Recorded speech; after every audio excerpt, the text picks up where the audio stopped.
देखिए, आज बहुत अहम मुद्दे पे चर्चा करने के लिए आए हैं। वैसे हम लोग जो हैं पॉलिटिकल चीज़ें ज़्यादा मतलब अपनी वीडियोस में नहीं डालते हैं, लेकिन अब क्योंकि ज़रूरत ऐसी आन पड़ी कि इस बारे में वीडियो बनाना पड़ रहा है लोगों को। लोग बहुत कुछ बोल रहे हैं, अपने मन का तर्क दे रहे हैं, उल्टा सीधा बोल रहे हैं। तो जो ये वीडियो है बनाना पड़ रहा है, और शायद ये वीडियो थोड़ा लंबी हो जाए, 10-15 मिनट की हो जाए, 20 मिनट की हो जाए, लेकिन वीडियो पूरी देख करके जाइएगा। इसमें आपको हम सच्चाई से रूबरू कराएंगे, जो सच्चाई है, फैक्ट, क्योंकि हम फैक्ट लेके बैठे हैं साथ में आज, और पूरा फैक्ट के ऊपर बात करेंगे। कोई बहकाने वाली बात नहीं करेंगे, कोई हम दुर्राकी नहीं है कि हम यहाँ पे किसी को गलत ठहराने बैठे हैं। तो बात करते हैं फैक्ट पे। और आज गुड मॉर्निंग बोलने का मन नहीं है, क्योंकि सीधे मुद्दे पे आते, वरना वीडियो बहुत लंबी हो जाएगी। तो मुद्दा ये है हमारा, ये जो भी चुनाव हुआ है और जो इसका रिज़ल्ट आया है, मोदी सरकार की जो सीटें आई हैं, सिर्फ बीजेपी की बात करते हैं 241 गुरुजी, है ना? लगभग 240 के आसपास। 240-41 अकेले बीजेपी, और समर्थन के साथ 292। और इनका जो नारा था अब की बार 400 पार। तो देखो, मेरी बात सुनो। पहली बात कि मोदी की गारंटी कुछ नहीं होती है, ठीक है? मोदी गारंटी क्या होता है?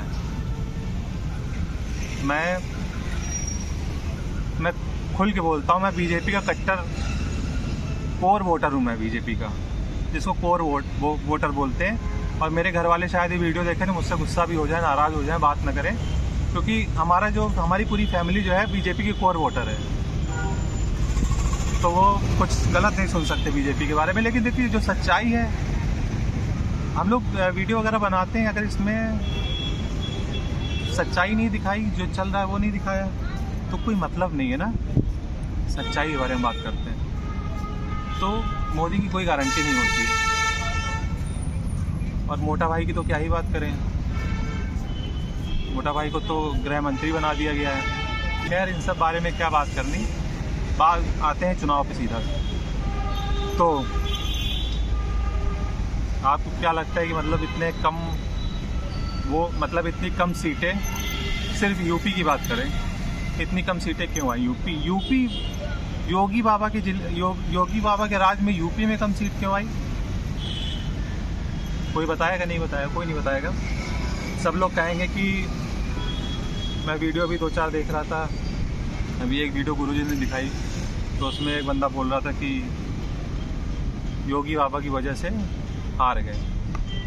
तो बात ऐसी है कि सच में योगी बाबा की वजह से हम लोग उत्तर प्रदेश में हार गए, ऐसा उनका मानना है। देखिए, योगी बाबा जो हैं उत्तर प्रदेश के हैं मुख्यमंत्री।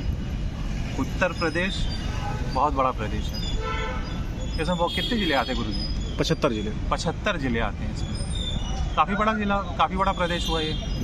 75 ज़िले आते हैं। 75 ज़िले मतलब कितने सांसद हो गए गुरुजी? यूपी से सांसद जाते हैं 80। तो सीधे देखो, मैं ज़्यादा तो नहीं बता पाऊँगा, क्योंकि मैं ज़्यादा कोई पॉलिटिकल आदमी तो हूँ नहीं कि मैं पूरा उतना बता पाऊँ कि कितने सांसद हैं, कितने विधायक हैं। कोई इनका अभिलेख तो है नहीं मेरे पास, लिख के तो बैठा नहीं हूँ। तो देखो भाई, अगर आप हमें इग्नोर करोगे तो हम वही हैं जिनका आज से 500 साल बाद भी अगर कुछ लिखा जाएगा तो हमारा इतिहास ज़रूर आएगा, क्योंकि हम राजपूत हैं। हमने बहुत कुछ दिया है इस भारत को, हमारे बाप दादा लड़े हैं।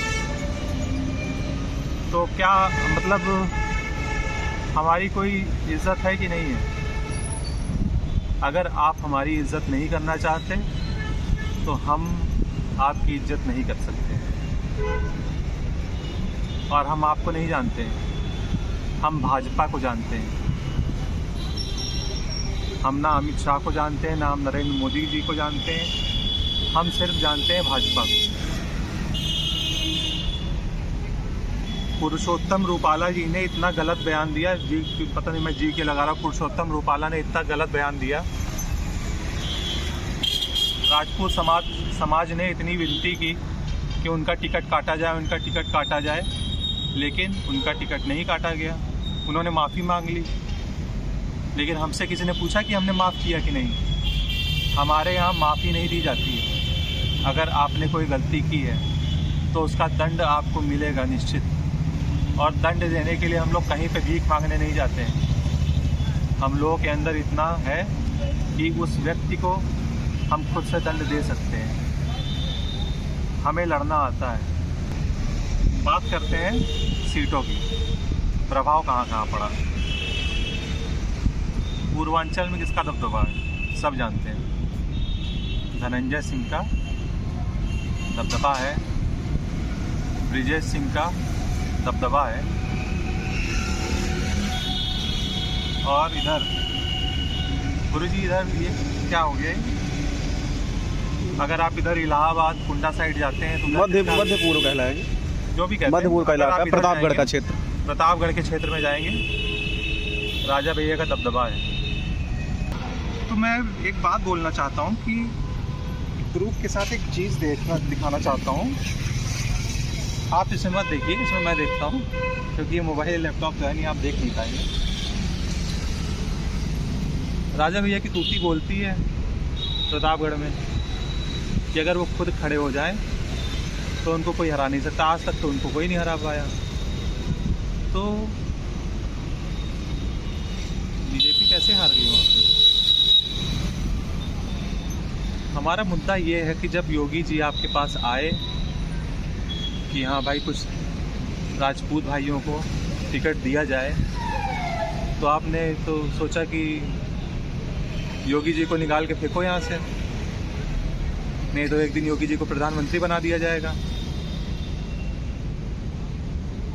अगर ठाकुर भर गए संसद में तो योगी जी तो प्रधानमंत्री बन जाएंगे, कोई रोक नहीं सकता। तो आप लोगों ने क्या रणनीति बनाई कि अब इनको यहाँ से हटाओ, सेंट्रल में खींचो। तो देखिए, हम लड़ना जानते हैं तो राजनीति भी बहुत अच्छे से जानते हैं। भले हमारे घर में किसी ने की हो चाहे ना की हो, सिर्फ हमें लड़ना नहीं सिखाया गया, हमें और भी बहुत सारे गुण सिखाए गए। हम किसी के लिए लड़ सकते हैं। और एक वहम लोगों का ये दूर कर दें कि सरकार हमें सुरक्षा देती है। देखिए, हम अपनी बहन बेटियों की सुरक्षा खुद करना जानते हैं, और अपनी क्या, हमारा इतिहास रहा है कि कभी हमने जात देख करके लोगों की सुरक्षा नहीं की। बहन बेटी की सुरक्षा हमने कभी जात देख कर नहीं की। क्यों गुरुजी? बिल्कुल सही बात। गुरुजी जी तो हमारे श्रीवास्तव हैं और हमारा नाम है शिव प्रताप सिंह, हम ठाकुर हैं। लेकिन गुरुजी हमारी बात पे आप क्या कहना चाहते हैं? नहीं, सहमत है, बिल्कुल सहमत है। तो देखिए, हम जब किसी की रक्षा करने पे आते हैं तो हम ये नहीं देखते हैं कि वो हिंदू है, मुसलमान है, सिख है, ईसाई है। मतलब हम जात बिरादरी नहीं देखते कि बनिया है कि क्या है। हम जात बिरादरी नहीं देखते हैं। हमारा काम है रक्षा करना, और हमारा वजूद जो है अगर 500 साल बाद भी लिखा जाएगा तो इसी वजह से हमारा वजूद जिंदा रहेगा कि हमने किया है यहाँ के लिए बहुत कुछ, रक्त बहाया है हमने यहाँ पे। अब बात बढ़ाते नहीं है। आगरा में कौन जीता? भारतीय जनता पार्टी। SP सिंह बघेल काफ़ी बड़ा नाम है।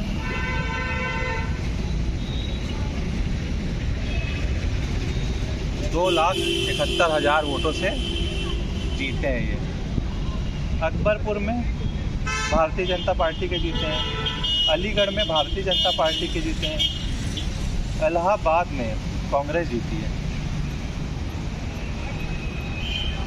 इलाहाबाद में कांग्रेस जीती है। इलाहाबाद में किसको जीतना चाहिए था? प्रयागराज, हिंदुत्व का संगम।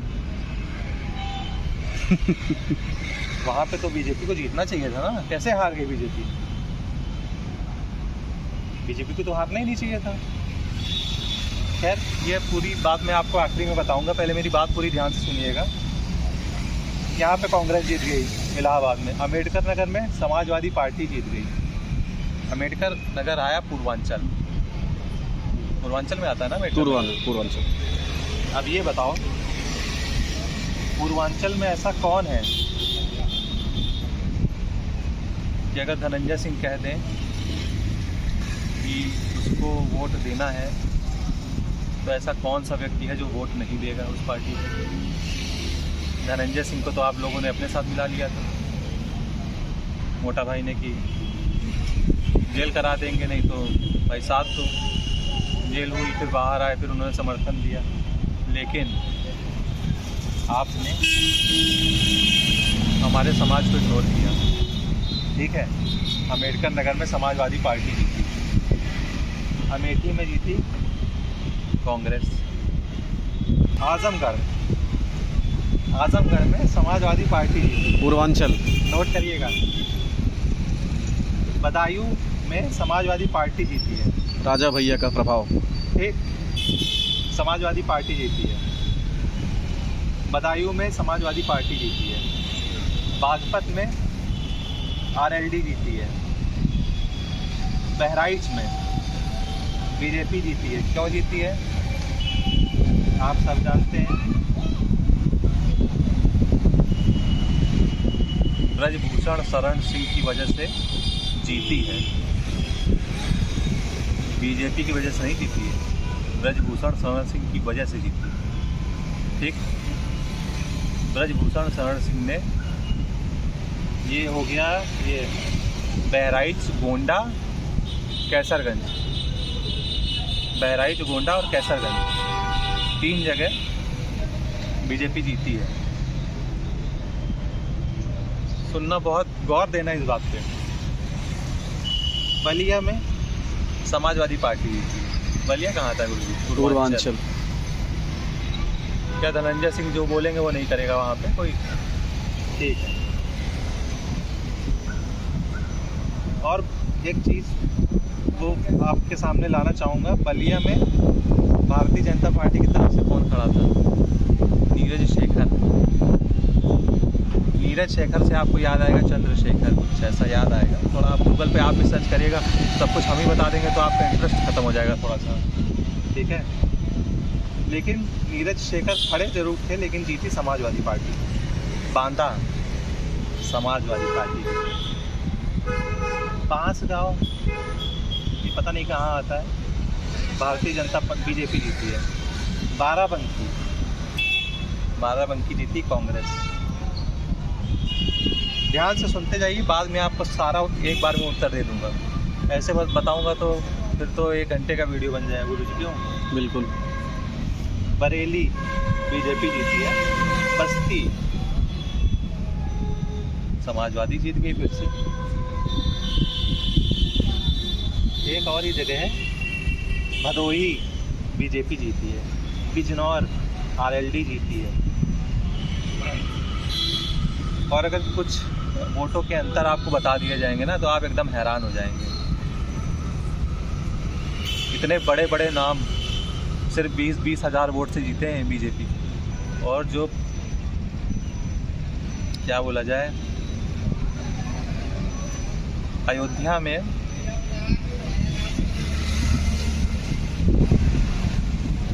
बीजेपी का सुपड़ा साफ हो गया। अयोध्या की बात सेपरेटली की जाएगी। वो अयोध्या की बात नहीं कर सकते, देखिए, क्योंकि वो हमारी आस्था है, हमारी आस्था की बात है। बुलंदशहर बीजेपी जीती है। चंदौली समाजवादी पार्टी। चंदौली में भाजपा के बहुत बड़े नेता महेंद्र नाथ पांडे हारे हैं, जो कभी प्रदेश अध्यक्ष कहा करते थे, प्रदेश अध्यक्ष रहते थे। उसके बाद उनको मुख्यमंत्री में नाम चल रहा था, वो हार रहे हैं चंदौली में, जो पूर्वांचल का जिला है, जो भाजपा का क्षेत्र माना जाता है। फैज़ाबाद समाजवादी पार्टी जीती। ठीक, फर्रुखाबाद में हमारे काफ़ी रिश्तेदार रहते हैं। फर्रुखाबाद में बीजेपी जीती है। नहीं, सॉरी, हाँ बीजेपी जीती है फर्रुखाबाद में। कितने मार्जिन से? 2678 से।